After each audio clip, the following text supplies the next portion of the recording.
ಜಿಲ್ಲಾಡಳಿತ, ಜಿಲ್ಲಾ ಪಂಚಾಯತ್, ಸಮಾಜ ಕಲ್ಯಾಣ ಇಲಾಖೆ, ಮಂಡ್ಯ ನಗರಸಭೆ ಇವರ ಸಂಯುಕ್ತ ಆಶ್ರಯದಲ್ಲಿ ಭಾರತದ ಮಾಜಿ ಉಪಪ್ರಧಾನಿ, ಹಸಿರು ಕ್ರಾಂತಿಯ ಹರಿಕಾರ ಡಾ ಬಾಬು ಜಗಜೀವನ್ ರಾಮ್ ಅವರ 117ನೇ ಜನ್ಮದಿನಾಚರಣೆ ಜಿಲ್ಲಾ ಪಂಚಾಯತ್ ಸಭಾಂಗಣದಲ್ಲಿ ನಡೆಯಿತು.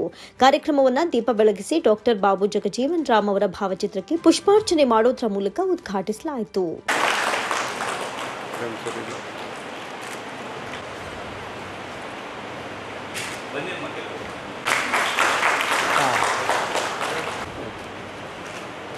ನಿಮ್ಮೆಲ್ಲರ ಚಪ್ಪಾಳೆಯ ಗೌರವ. ಮಂಡ್ಯ ವಿಶ್ವವಿದ್ಯಾಲಯದ ಸಹಾಯಕ ಪ್ರಾಧ್ಯಾಪಕರಾದ ಪ್ರೊಫೆಸರ್ ಮಂಜು ಮಾತನಾಡಿ, ಭಾರತ ಕಂಡಂತಹ ಅಪ್ರತಿಮ ನಾಯಕ, ಹಿರಿಯ ಸ್ವಾತಂತ್ರ್ಯ ಹೋರಾಟಗಾರ, ದೀನದಲಿತರ ಆರಾಧ್ಯ ದೈವ, ಭವ್ಯ ಪರಂಪರೆಯ ಹಸಿರುಕಾರ, ಭ್ರಷ್ಟಾಚಾರ ಕಳಂಕ ಅಂಟಿಸಿಕೊಳ್ಳದಂತಹ ಶುದ್ಧ ಚಾರಿತ್ರ್ಯ, ಅಪ್ಪಟ ಪವಿತ್ರ ಚಿನ್ನ ಬಾಬು ಜಗಜೀವನ್ ರಾಮ್. ದೇಶದ ಪ್ರಗತಿ ನಮ್ಮ ಪ್ರಗತಿ ಕೈಯಲ್ಲಿದೆ. ಅದರ ಉದ್ಧಾರವೇ ನಮ್ಮ ಆತ್ಮೋದ್ಧಾರ.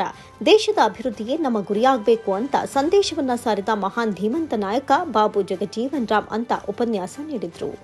ಭಾರತ ಕಂಡಂತಹ ಅಪ್ರತಿಮ ನಾಯಕ, ಹಿರಿಯ ಸ್ವಾತಂತ್ರ್ಯ ಹೋರಾಟಗಾರ, ದೀನ ದಲಿತರ ಆರಾಧ್ಯ ದೈವ, ಭವ್ಯ ಪರಂಪರೆಯ ಹಸಿರುಕಾರ, ಉತ್ತಮ ಸಂಸದೀಯ ಪಟು, ತಮ್ಮ ಸುದೀರ್ಘ ರಾಜಕಾರಣದಲ್ಲಿ ಒಮ್ಮೆಯೂ ಕೂಡ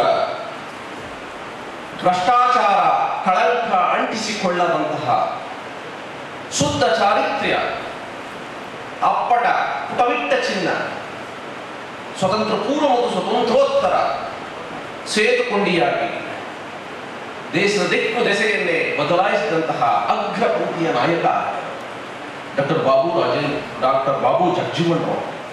ಬಾಬೂಜಿ ಅಂತಲೇ ಅವರು ಪ್ರಸಿದ್ಧರು.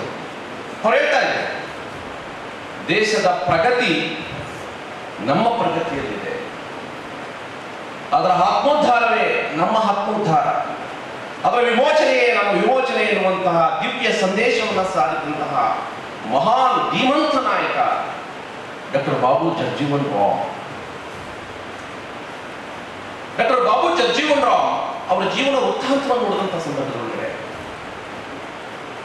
ಅವರು 1908 ಏಪ್ರಿಲ್ 5ರಂದು ಬಿಹಾರದ ಭೋಜ್ಪುರ್ ಜಿಲ್ಲೆಯ ಛಾಂದ್ವಾ ಎನ್ನುವಂತಹ ಗ್ರಾಮದಲ್ಲಿ ಒಂದು ದಮನಿತ ಸಮಾಜದಲ್ಲಿ ಅವರ ಜನ್ಮ ಆಗ್ತದೆ.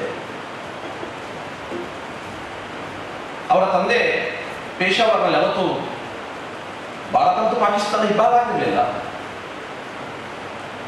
ಆ ಪೇಶಾವರ್ನ ಸೈನ್ಯದಲ್ಲಿ ಅವರು ಸೈನಿಕರಾಗಿದ್ದರು.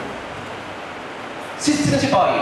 ತನ್ನ ತಾಯಿ ಧರ್ಮನಿಷ್ಠರು, ನ್ಯಾಯನಿಷ್ಠರು, ವಾಸಂತಿ ದೇವಿ ಅಂತೇಳಿ. ಸಹಜವಾಗಿ ಅವರಿಗೆ ಆದರ್ಶಗಳು, ಮೌಲ್ಯಗಳು ಇವು ಸಹಜವಾಗಿ ಅವರು ಬಾಲ್ಯದಲ್ಲಿ ಅವರಿಗೆ ಬಂದಿತ್ತು. ವೇದಿಕೆಯಲ್ಲಿ ಜಿಲ್ಲಾ ಪಂಚಾಯತ್ ಮುಖ್ಯ ಕಾರ್ಯನಿರ್ವಾಹಕ ಅಧಿಕಾರಿ ಶೇಖ್ ತನ್ವೀರ್ ಆಸಿಫ್, ಜಿಲ್ಲಾ ಪೊಲೀಸ್ ವರಿಷ್ಠಾಧಿಕಾರಿ ಎನ್ ಯತೀಶ್, ಜಿಲ್ಲಾ ಸಮಾಜ ಕಲ್ಯಾಣಾಧಿಕಾರಿ ಸಿದ್ದಲಿಂಗೇಶ್ ಉಪಸ್ಥಿತರಿದ್ದರು.